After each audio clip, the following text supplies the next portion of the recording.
sol est nu et damé comme du béton et il est urbanisé partout dans le département, ça va à la rivière, de l'érosion, de l'inondation et des catastrophes. Et en fait, la question qu'on doit se poser, c'est pourquoi mes parcelles agricoles se sont-elles transformées en zones imperméables qui ont ruisselé de l'eau et cette eau, à un moment donné, elle a cherché un passage pour s'infiltrer. Depuis 2017, on n'a que des sécheresses, sauf 2021. L'eau, elle va nous obliger à changer très rapidement le fusil d'épaule.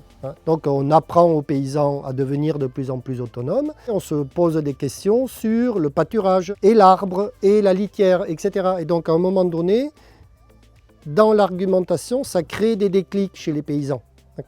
Et il va toujours attaquer le système qui lui paraît le plus facile à faire chez lui. Moi, ce que je pense, c'est qu'on s'adapte à la terre, au terroir que j'ai. J'essaie de m'adapter au mieux. Et voilà, l'objectif, c'est autonomie fourragère, avoir les charges, le moins de charges possible. Mais ça demande quand même une sacrée réflexion. En fait, la question de l'eau, elle est présente partout. Et que le sol soit couvert ou pas, qu'il y ait des arbres ou pas, il y a un raisonnement à avoir.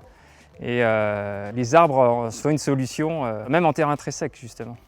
Dans toutes les fermes de France et d'Europe, il y a plein d'idées à avoir. Il faut juste prendre le temps d'évaluer et puis de regarder ce qui marche pas, ce qu'on peut améliorer. Je voulais également vous faire un petit focus sur les mares intraforestières. Ces mares forestières, c'est ni plus ni moins que des petites éponges qui sont positionnées à différents endroits et qui vont garder l'humidité, qui est extrêmement importante de nos jours, parce qu'avec le réchauffement qu'on peut voir, avec le déficit en eau de pluie qu'on a, pour pouvoir tenir le coup le temps que les pluies reviennent. La haie, c'est un peu une assurance, c'est un tampon. Je vous ai dit tout à l'heure, on augmente la réserve utile. Vous avez plus d'eau qui est stockée.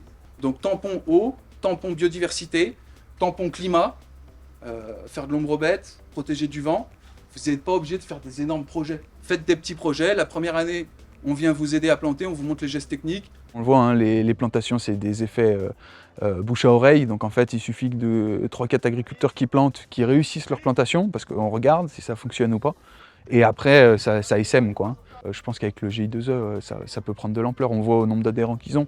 Alors le GI2E, la ferme GI2E, c'est quoi? C'est pas loin de 10 000 hectares de surface agricole utile. Avec 6 400 hectares de prairies permanentes, 400 hectares de prairies temporaires, donc 60 adhérents aujourd'hui, donc à septembre 2023, et 92 chefs d'exploitation.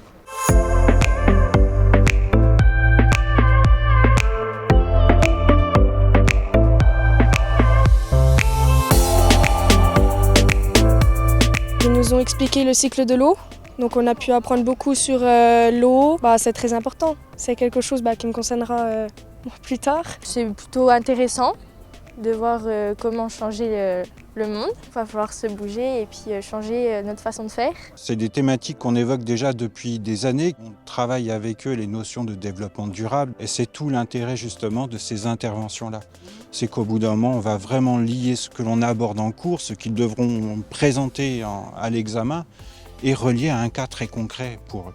Croiser tous ces acteurs différents, de la biodiversité, de l'eau, des sols, de l'exploitation du bois, des agriculteurs, ça permet de mettre sur la table tout un tas de problématiques et d'essayer de trouver un sens commun à tout ça. C'est précieux quand même, de ramener de l'humain en fait dans l'administration, dans les procédures. Ouais, c'est exactement ça. Je trouve que c'est assez rare en fait notamment de voir des gens plutôt des naturalistes ou des gens de l'OFB qui discutent avec des agronomes, des agriculteurs. Et pour ça, je trouve que c'est un point de rencontre assez précieux qui fait que les gens se parlent, savent comment ensuite se contacter quand il y a des problèmes.